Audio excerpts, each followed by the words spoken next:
Recording studio Sheikhpura.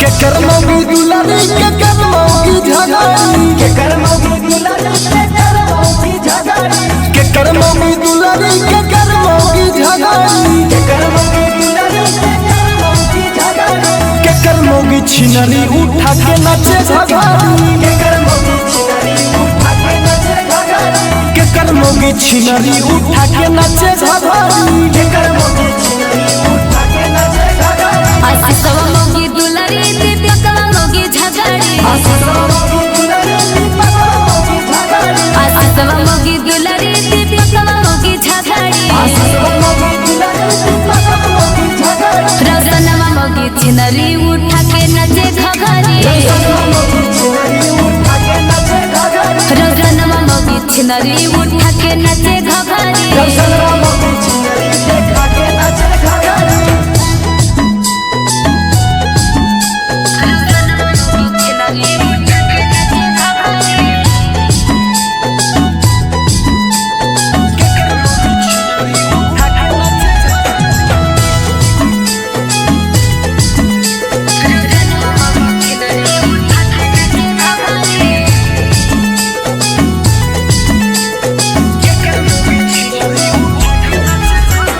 के करमौगी गोरखी के करमौगी करकी के करमौगी गोरखी के करमौगी करकी के करमौगी गोरखी के करमौगी करकी के करमौगी गोरखी के करमौगी करकी के करमौगी मोटकी देखे में लगै नटकी के करमौगी मोटकी देखे में लगै नटकी के करमौगी मोटकी देखे में लगै नटकी के करमौगी मोटकी देखे में लगै छोटकी सोनुआ मोगी गोरकी करनवा मोगी करकी सोनुआ मोगी गोरखी करनवा मोगी करकी सोनुआ मोगी गोरकी करनवा मोगी करकी सोनुआ मोगी गोरखी करनवा मोगी करकी बगलवा मोगी मोटकी देखे में लगे छोटकी बगलवा मोगी मोटकी देखे में लगै छोटकी बगलवा मोगी मोटकी देखे में लगे छोटकी बगलवा मोगी मोटकी देखे में लगै छोटकी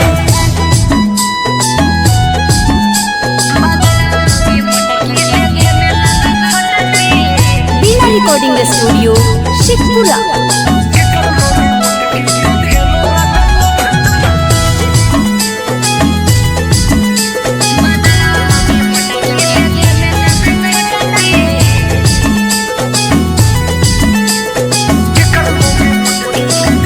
के करमौगी रोजे रोजे घूमै बाजार रे के करमौगी रोजे रोजे घूमै बाजार रे के करमौगी रोजे रोजे घूमै बाजार रे के करमौगी रोजे रोजे घूमै बाजार रे के करमौगी लइका पटाबै हजार रे के करमौगी लइका पटाबै हजार रे के करमौगी लइका पटाबै हजार रे के करमौगी लइका पटाबै हजार रे आर्यनमा मोगी रोजे रोजे घूमै बाजार रे आर्यनमा मोगी रोजे रोजे घूमै बाजार रे आर्यनमा मोगी रोजे रोजे घूमै बाजार रे आर्यनमा मोगी रोजे रोजे घूमै बाजार रे निसंग मोगी छिंदरी लइका पटवै हजार रे निसंग मोगी छिनरी लइका पटबै हजार रे गंधवा मोगी छिंदरी लइका पटवै हजार रे गोदवा मोगी छिनरी लइका पटबै हजार रे बीना रिकॉर्डिंग स्टूडियो